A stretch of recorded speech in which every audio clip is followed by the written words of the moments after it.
What started as a quiet courtroom proceeding soon became a public reckoning. Karoline Leavitt took on a powerful judge and made the entire system take a hard look in the mirror. It all began with a single sentence that sent shockwaves through New Hampshire's conservative base. Case dismissed. Lack of standing. Karoline stood frozen at the back of the Concord courtroom, jaw clenched, hands gripping a printed summary of voter complaints. She had spent weeks gathering affidavits from local poll watchers and election officials who had flagged strange inconsistencies in the last cycle. She believed in the system. She believed there was a legal path to fairness. But Judge Douglas Keener, a man with 30 years on the bench and a reputation for being impossible to read, had other ideas. He barely looked up when he delivered his ruling. No trial, no witnesses. Just a cold, abrupt dismissal. Beside her, Russ Barkley, a former Marine and county registrar, muttered under his breath. "That's it? Just like that?" Karoline didn't answer. Her mind was racing too fast for words.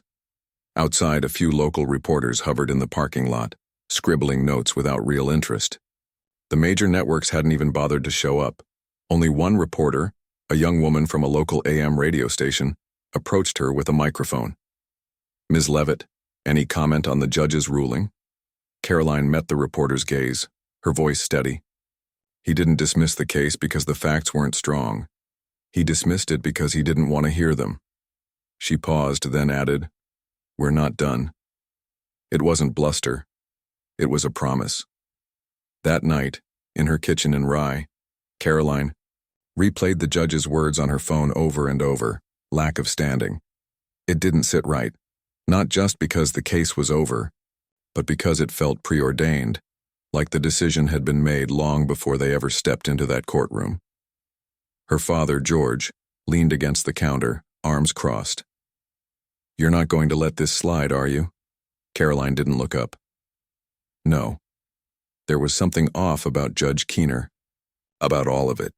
The next morning, she walked into her campaign office with tired eyes and a stack of papers.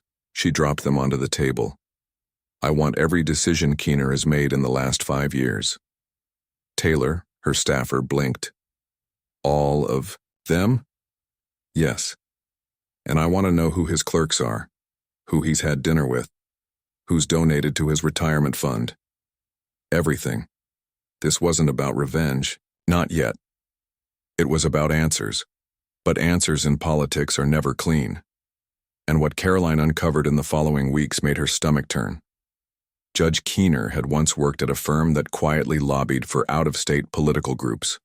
His adult son sat on the board of a voter outreach nonprofit, one that had recently received a donation from a payee tied to a sitting Democratic senator. There were photos, event programs, and a trail of dinners and endorsements that had flown under the radar. None of it had ever been reported. She met Russ at a diner in Bedford and slid a manila folder across the table. "What's this?" he asked. "Everything. Keener doesn't want people to know." Russ flipped through the pages. "You planning to go to the press?" Karoline sipped her coffee. "No, not yet. If I'm doing this, I'm doing it right." But while she connected the dots, something else gnawed at her, something beyond paperwork and politics. She wasn't sleeping much. Between public appearances and deep dives into Keener's background, she found herself waking in the middle of the night, her mind spinning with unanswered questions. It wasn't just about him anymore. It was about a pattern, one she couldn't yet prove, but could feel in her bones. So she started calling people, quietly former clerks, retired court staff, lawyers who had stood before Keener in past cases. Most wouldn't talk. A few did, but only off the record. One of them was Harold Kessler, a defense attorney in Manchester who hadn't practiced in over a decade. They met at a rundown pizza joint off I-93, the kind with faded booths and a jukebox that hadn't worked since 2005. "You really want to go after Keener?" he asked, his voice low as he scanned the room. Karoline leaned in. "I want to know if he's been fair." Kessler exhaled, took a long sip of his soda, and said, "He's careful. Never leaves fingerprints. But he's political, has been since the late 90s. You're not imagining it. Karoline held his gaze. Can you give me names? Anything concrete? And that's when the real fight began. This version tightens the pacing, heightens the tension, and gives it a more cinematic feel.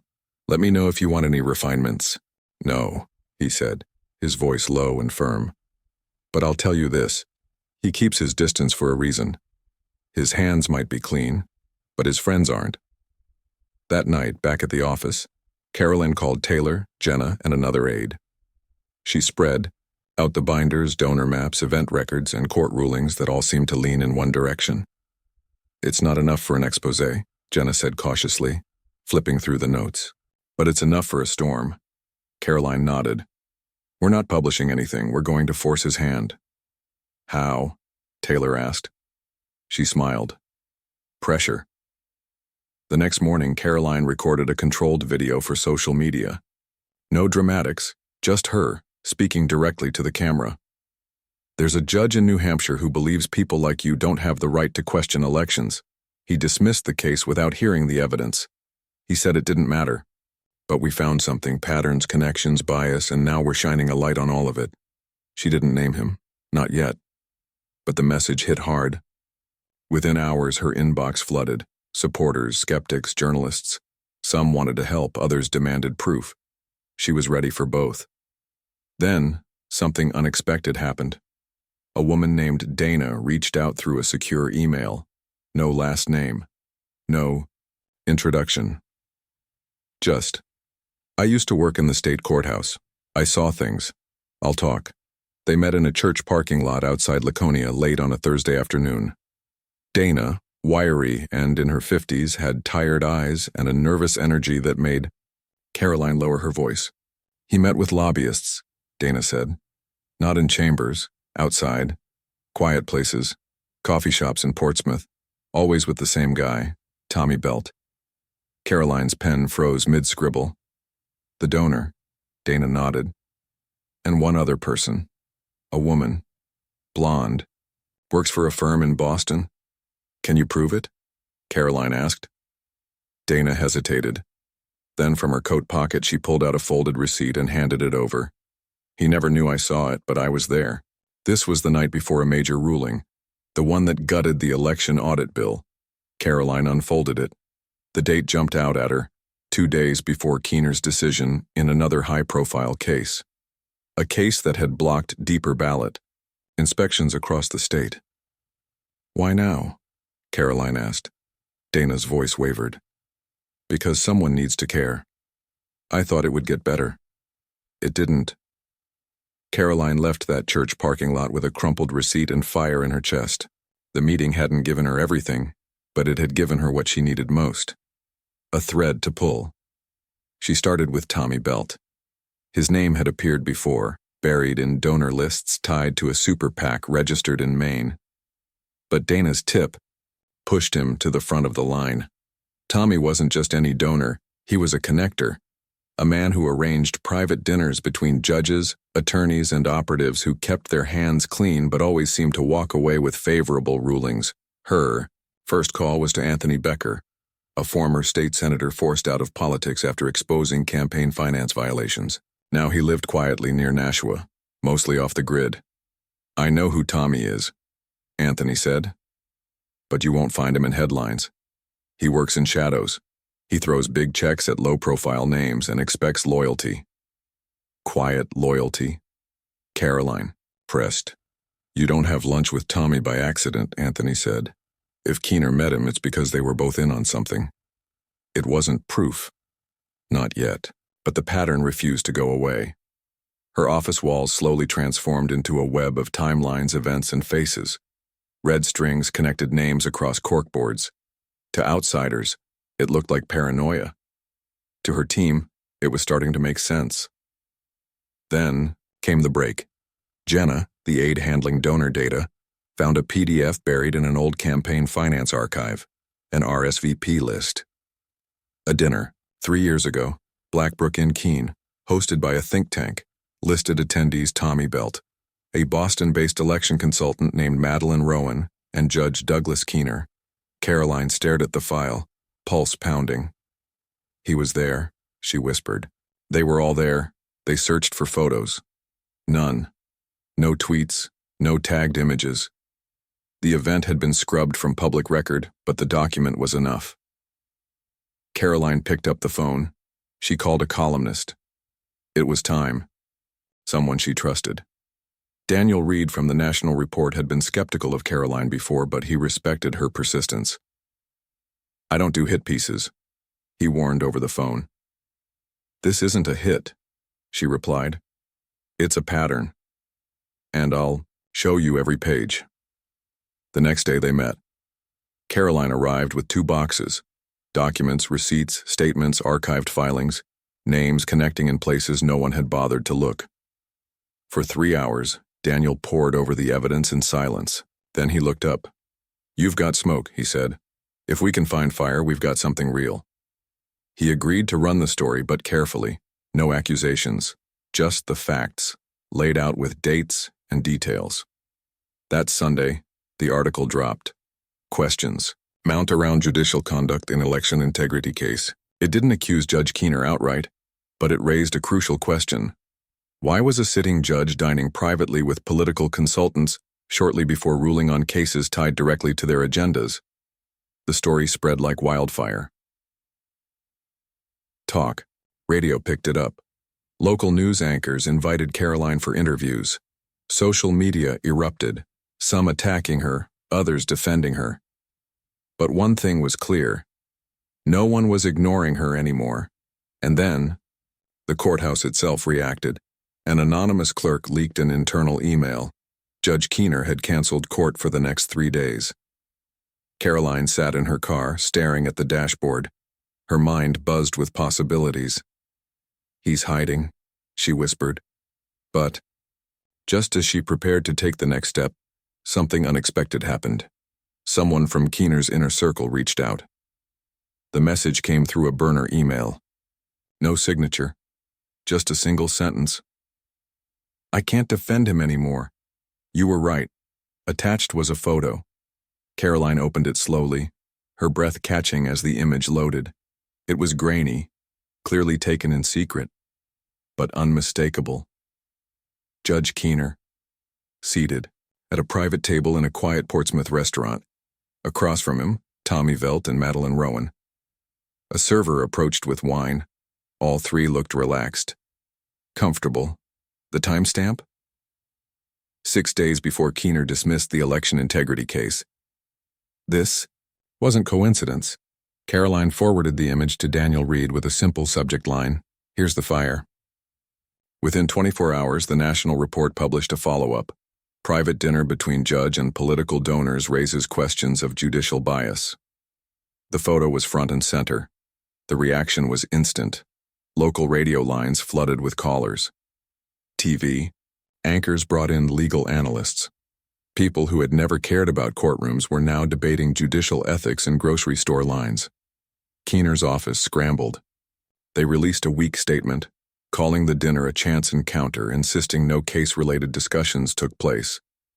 No one was buying it. The emails poured in. Over 500 messages to Karoline's office, some from outraged citizens, others, different, a former legislative aide. I worked under a Democratic state rep who helped get Keener reappointed 3 years ago. He said Keener was reliable. That word always stuck with me. A woman whose civil complaint on campaign fraud had been dismissed. Guess who threw it out? Keener. Some of it was noise. Some was hearsay. But the pattern was undeniable.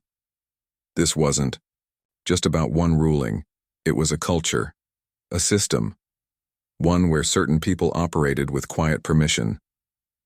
And Keener, whether by design or by convenience, had been part of it. That Friday, Karoline called a press conference. She stood outside, the old county courthouse in Goffstown, not the state courthouse. This was deliberate, symbolic. Behind her, boxes of documents labeled in bold black marker, timelines, connections, emails, donors, rulings, reporters gathered. She didn't yell, she didn't accuse. She laid it out, piece by piece. 1 ruling.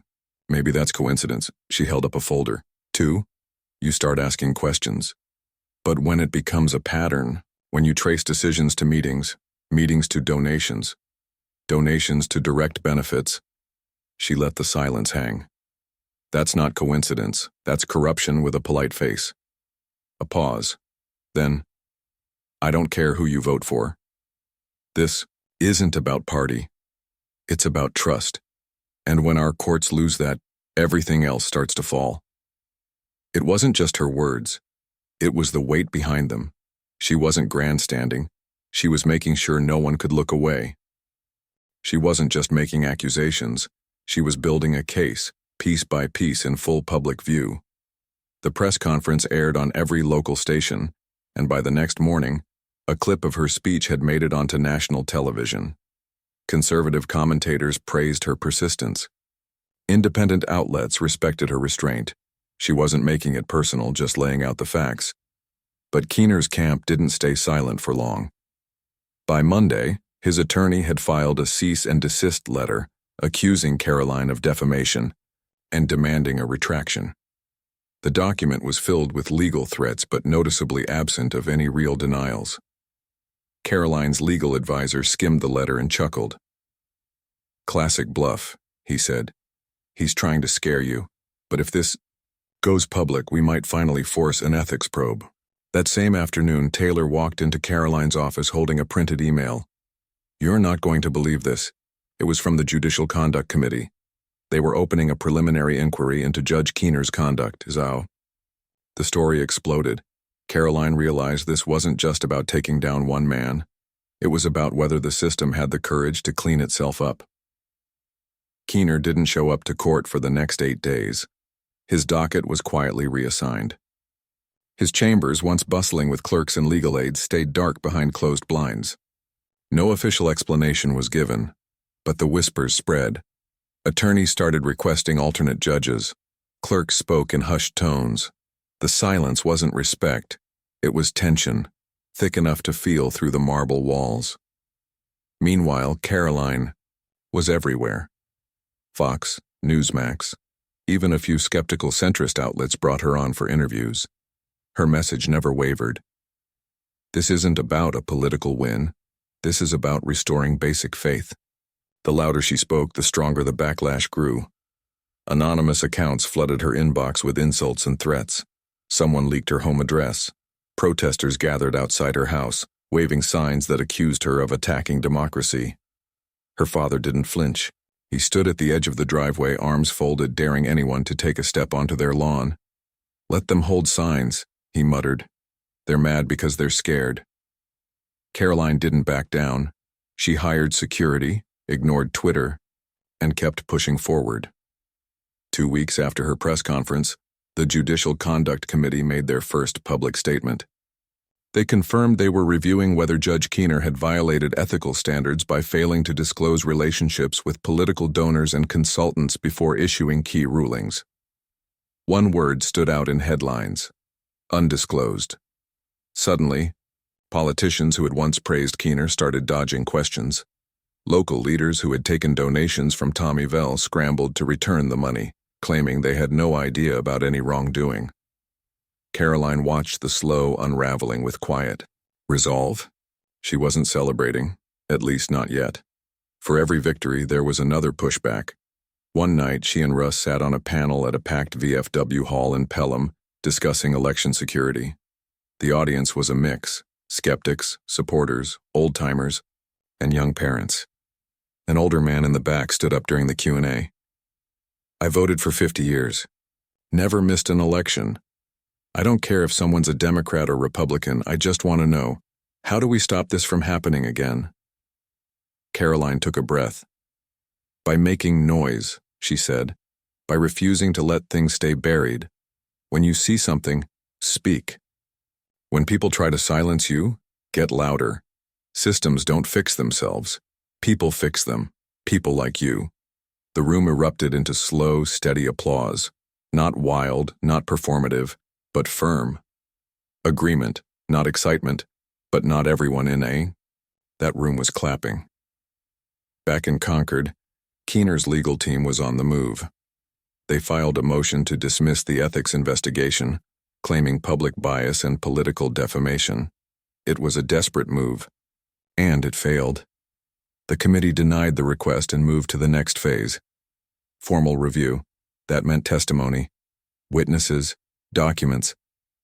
Dana, the former courthouse worker who had risked everything to meet Karoline, agreed to testify privately, but officially, and she wasn't the only one. 2 more had come forward, and the system? It was finally listening. After the press conference, the net began to tighten. Then came the call. A staffer from the House Oversight Subcommittee reached out. They were assembling a panel to examine judicial bias at the state level, and they wanted Karoline to testify. She stared at the phone in disbelief. "You're asking me to go to Washington?" "Yes," the voice on the other end said. "You lit a fire. Now we want to hear how you did it." But Karoline knew the real battle wasn't in courtrooms or headlines. It was in the minds of ordinary people who were finally asking the hard questions. The Capitol felt colder than she expected. Walking down the corridor outside the hearing room, she kept her grip firm on her folded notes. No press, no entourage, just the echo of her heels against polished tile. Inside, the room was already half full. Congressional aides shuffled through folders. A few representatives sat behind the long, elevated bench reviewing briefing packets. The chair of the subcommittee, Congressman Roland Mays from Texas, glanced up and gave a slight nod as Karoline took her seat at the witness table. No cameras. Just audio recordings. The transcript would be made public later. The goal wasn't spectacle. It was clarity. Mays cleared his throat. "Miss Leavitt," he said, "please begin with your statement." She opened with one line. "I didn't come here to talk about a man. I came here to talk about a system. It wasn't rehearsed, it was just the truth." She laid it all out. The dinners, the quiet donor circles, the cases that vanished before they ever faced scrutiny. She didn't raise her voice. She didn't grandstand. She simply told the story as it was. Then she paused. "I know some people think this is just politics," she said, "that it's about picking sides. But if we can't trust our judges, we can't trust anything. Not elections, not laws, not fairness. And that trust doesn't get destroyed all at once. It erodes piece by piece every time someone powerful gets away with something, because no one asked the right questions." A representative from Morgan leaned forward. "Are you suggesting Judge Keener accepted bribes?" "No," Karoline said evenly. "I'm saying favors don't always come in envelopes. Sometimes they look like private dinners, or jobs for family members, or a quiet phone call before a ruling. And if we keep pretending that isn't influence, then we've already lost." Her voice never wavered. The hearing lasted 2 hours.